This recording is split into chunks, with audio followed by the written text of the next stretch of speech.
Hola, hermanos queridos. Sabéis que en estos días es cuando entre los cristianos se acuñó el término hermanos, que no se entendía si no era en el ámbito familiar, pero que Jesús amplía a todos sus amigos. En la última cena ya dijo: ya no os llamaré amigos, os llamaré hermanos. Y entonces entendemos que va creciendo el amor de Jesús hacia nosotros y también entre nosotros. Y hay que decir que incluso entre los primeros críticos del cristianismo hubo quienes ridiculizaban esta forma de hablar de que eran todos hermanos, hasta decir cosas horribles, de que los cristianos tenían relaciones como hermanos, hasta ser incestuosos, una cosa absurda. Pero cuando se trata de criticar, se dice cualquier cosa. Incluso sabemos que llega al punto de que algunos consideraban un tal Frontón y algún otro más todavía, hasta tal punto critican el llamarse hermanos, que consideraban este término un delito, hasta el punto de decir que eso que se llaman hermanos deben ser erradicados de nuestra tierra y deben desaparecer, porque es una cosa imposible. Ahora imaginaros, llamar hermanos a todos los miembros de toda la familia humana. Cuando pensamos en los esclavos, por ejemplo, aun cuando San Pablo habla de un esclavo que él lo considera y lo llama hermano, pues era una cosa mal vista. Pero a pesar de todo, las palabras de Jesús son dichas y poco a poco se van abriendo al mundo, y hoy en día llamarnos hermanos es algo que ha ido atravesando los siglos, venciendo obstáculos, hasta que hoy en día podamos llamarnos hermanos. Y esto que digo de los hermanos se podría decir de muchos otros valores del Evangelio, como el valor del perdón y sobre todo el valor del amor. El amor no era entendido, no era valorizado, sobre todo en el mundo masculino. El amor no era visto como una virtud, ya hemos hablado alguna vez de esto, sino que era visto como una debilidad. Enamorarse de una mujer era muy peligroso para ellos, y en muchos casos era denostado, sobre todo entre los soldados, en donde el aspecto de la virilidad quería presentarse como una fuerza de aquellos que no debían amar a la mujer. Usarla sí, pero amarla no. Incluso en la formación de los matrimonios, el tema del amor era secundario. Y entonces nosotros vamos como adentrándonos en este Evangelio, en estas palabras nuevas que se van abriendo camino a lo largo de los tiempos. Otra palabra es una palabra de la cual hemos hablado, la palabra humildad. Dicen los antiguos escritores que los famosos griegos y filósofos y pensadores, la palabra o la virtud de la humildad no la conocían ni por el nombre. Nos hace reír estas cosas, pero es que fueron así. Y así es como debemos entender que el Evangelio va venciendo, como navegando, como caminando a lo largo de los tiempos, y eso le permitió decir a Jesús: el cielo y la tierra pasarán, pero mi palabra no pasará. Y hoy estamos en Jueves Santo por la noche, preparándonos ya para vivir el Viernes Santo, que es cuando aparecerá este programa. Pero lo digo desde la noche anterior, ¿sabéis por qué? Porque el Jueves Santo, que es el día de la Eucaristía y del sacerdocio, nos hace pensar especialmente en el gran don de la Eucaristía, lo que llamamos habitualmente la misa, que hoy jueves se celebró plenamente y el mañana viernes se realizará de la forma que simbolizaba el sacrificio de Jesús. Y entonces me parece que una forma para poder seguir el hilo de los acontecimientos, podemos pensar un poquito en lo que se suele llamar el horario de la pasión. Así podemos acompañar a Jesús de alguna manera, porque para nosotros, cuando vivimos la Semana Santa, no la vivimos como un ayer, sino como un hoy, como un ahora. Y entonces hacia la final del día, cuando se ponía el sol, es cuando ya empezaba el día siguiente. Por lo tanto, ahora que está oscureciendo, ya estamos en el Viernes Santo, y empezó precisamente en el momento que es el quicio del paso del jueves al viernes, que es la celebración de la Eucaristía, que se realizó al atardecer. Hasta el punto que se dirá después, hablando de los momentos en que vivían, se dirá, y cuando ya estaba oscuro, es cuando se fue Judas a hacer lo que tenía que hacer. Y siguiendo un poco el horario de la pasión, podemos entonces seguirlo a Jesús, acompañarlo en la oración, tratar de pensar lo que él estuvo viviendo. ¿Y a qué hora fue la última cena? Pues a partir de las 6 de la tarde, que es en Tierra Santa cuando se pone el sol, más bien temprano. Y en ese momento es cuando Jesús se reúne con sus apóstoles y por lo que nosotros sabemos, la última cena fue tranquila, reposada, larga. En el Evangelio de San Juan ocupa 5 capítulos y tiene claramente 2 etapas. Uno es la cena y después de la cena, en un momento dado, dice San Juan que se levantaron y entonces es cuando Jesús oró y donde les dijo cosas especialmente importantes y fuertes. Entonces, que haya durado 2 o 3 horas es perfectamente plausible. Y entonces de las 6 nos lleva como a las 9 de la noche, o a las 8 por lo menos. Y ahí es donde seguramente después de la cena, por lo que nos va narrando el Evangelio, se dio esa hora fatídica, terrible, terrorífica, de lo que se llama habitualmente Getsemaní. Cuando Jesús habla de que los suyos no fueron capaces de estar una hora con él. Y esa hora es aproximadamente entre las 8 y las 9 de la noche. En esa oración donde Jesús dijo cosas tremendas, se sintió solo y abandonado de su Padre. Es el famoso tema de Jesús abandonado. Como que, dice San Ignacio, como si la divinidad se ocultase. Y entonces en esa soledad, si no tenía a su Padre, no tenía nada. Y entonces el médico Lucas es aquel que nos cuenta y nos dice que el mismo Jesús llegó a vivir.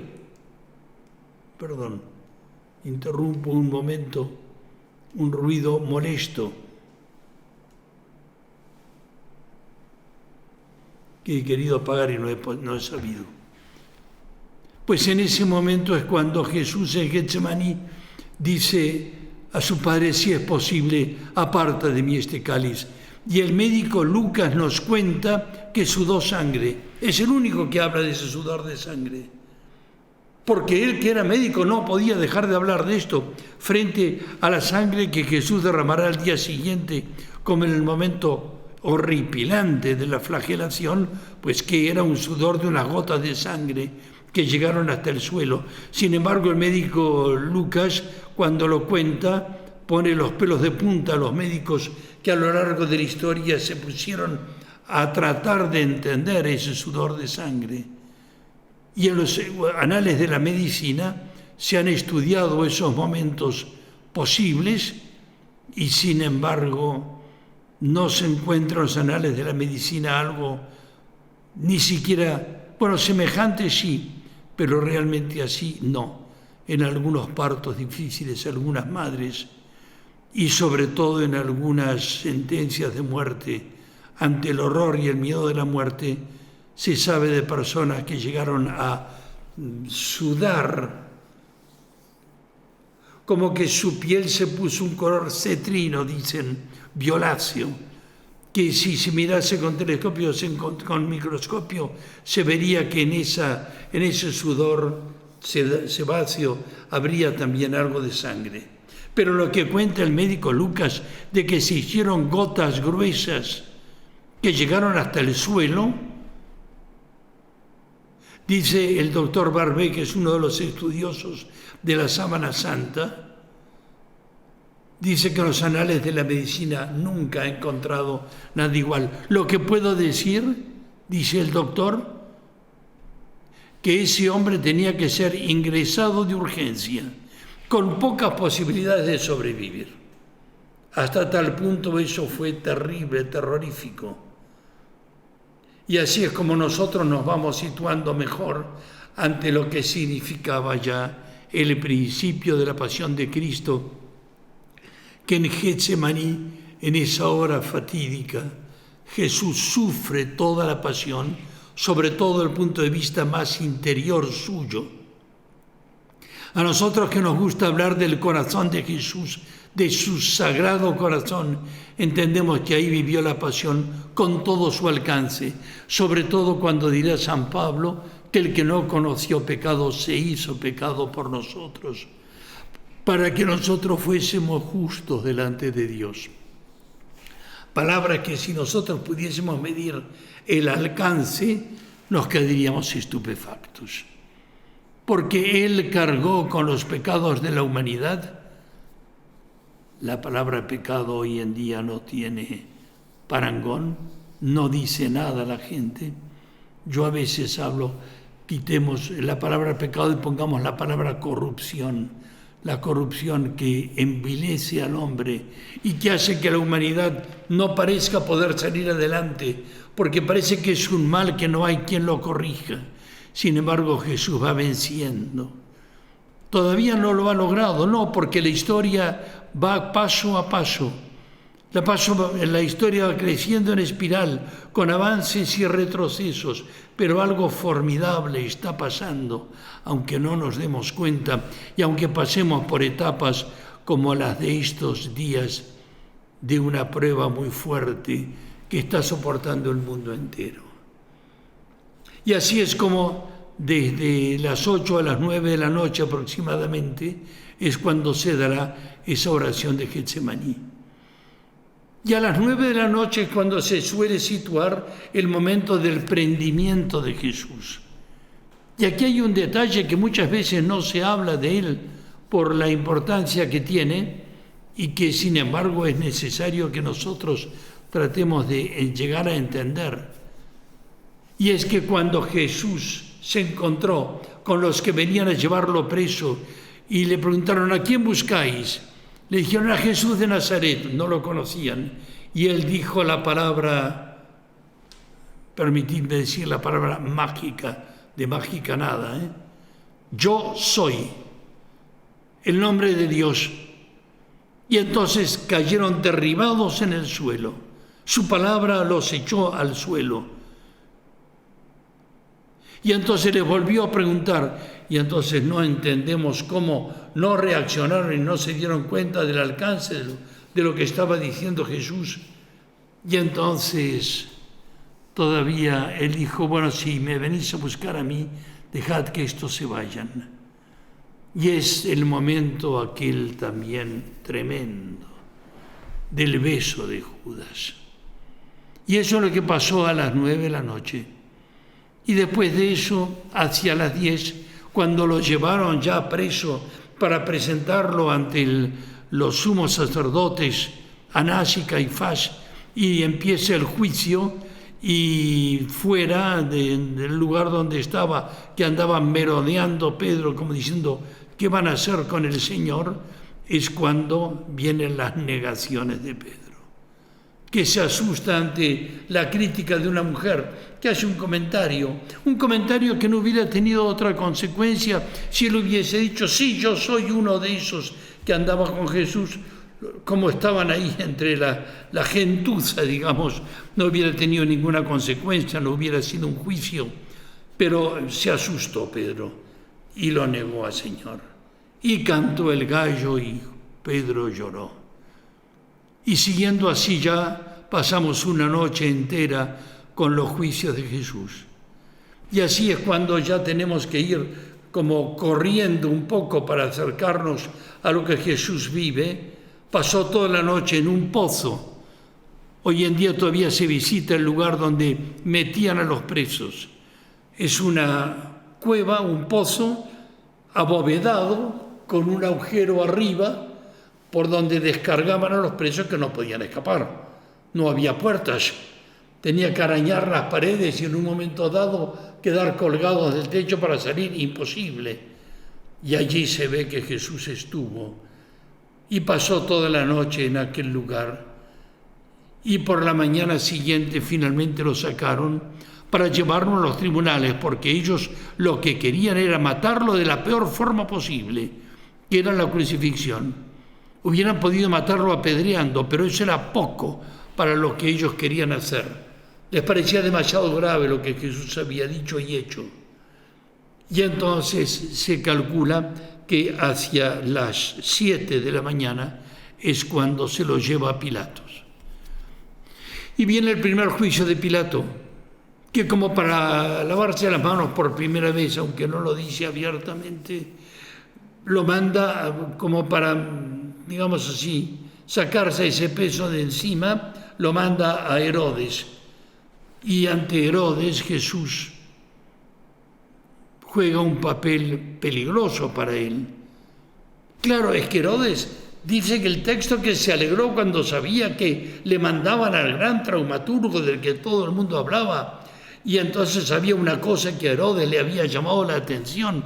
Le habían contado que Jesús había transformado el agua en vino, y se ve que se reunió con su corte y sus cortesanas para recibirlo a Jesús y pedirle que hiciera un signo.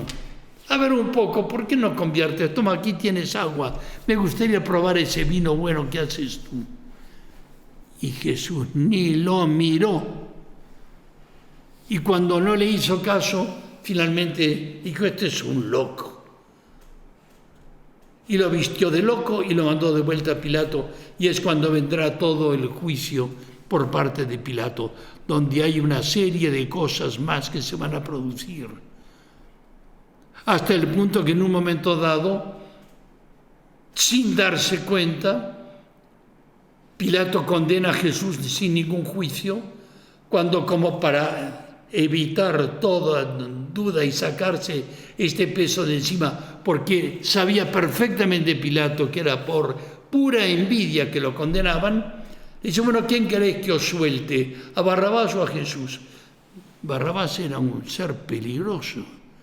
La gente no quería verlo a Barrabás, porque había sido condenado, dice San Lucas, por un mitin es decir, un movimiento de tipo, bueno, como eran ellos, llamaríamos hoy en día de guerrilleros peligrosos, y frente a Jesús, ¿qué podían acusar a Jesús? Pero eligen a Barrabás, porque no les importa nada el temor de un Barrabás. Les resultaba más peligroso Jesús, que no tenía otra arma que su palabra, que decir la verdad de quién era él y nada más. Y entonces aquí es cuando vendrá, después de todo esto, una primera lección que quiere dar como para, por así decir, que la gente terminara por que sentirse satisfecha con el castigo de la flagelación. Un momento horripilante, la flagelación. Un autor alemán, cuando habla de todo esto, investigando los textos antiguos, dice que cuando un condenado era condenado a la flagelación, lanzaba invocaciones salvajes a la muerte. Tan terrorífico era todo aquello. El mismo Mel Gibson, que es el que hizo la película sobre Jesucristo, la pasión de Cristo, dice que hubo por un error cuando hubo la flagelación, que un latigazo no llegó bien y tuvo que ser el protagonista de la película curado durante días enteros de un solo golpe de la flagelación, cuando Jesús fue flagelado de arriba abajo en su cuerpo santo. Y así es como viene hacia las 9 ese momento de la flagelación, que fue terriblemente agotador para el Señor, que ya estaba desde la noche anterior habiendo perdido sangre. Y nos explican los médicos qué es lo que sentiría: mareos, náuseas por la pérdida de sangre. Y sin embargo Jesús saca su virtud, su fuerza casi, digamos, divina, para poder seguir soportando lo que le sobrevindría. Y a eso siguió la coronación de espinas, hacia las 10 de la mañana. Y siguiendo este horario podemos acompañar a Jesús, tomando los evangelios también y entendiendo lo que en este Viernes Santo nosotros estamos viviendo. Porque hacia las 10 fue el momento de la coronación de espinas, y ante la burla de que lo visten con un manto de púrpura, color rojo, terciopelado, y que hacían genuflexiones ante él y con un palo, le golpeaban sobre la cabeza como para hundir más todavía en su cabeza. Y dicen todavía aquí los especialistas que la sangre especialmente fuerte, como sangra por el cuero cabelludo, y aquello fue horroroso.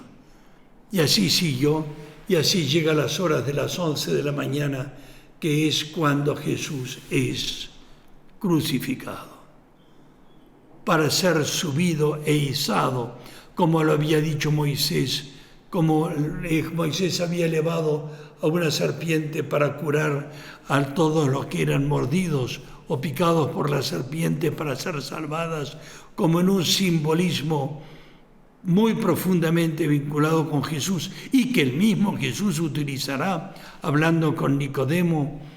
Y entonces fue izado a las 12 de mediodía, que es el momento en el cual Jesús tendrá 3 horas de vida, porque era tal el estado lamentable en el cual estaba que era imposible sobrevivir.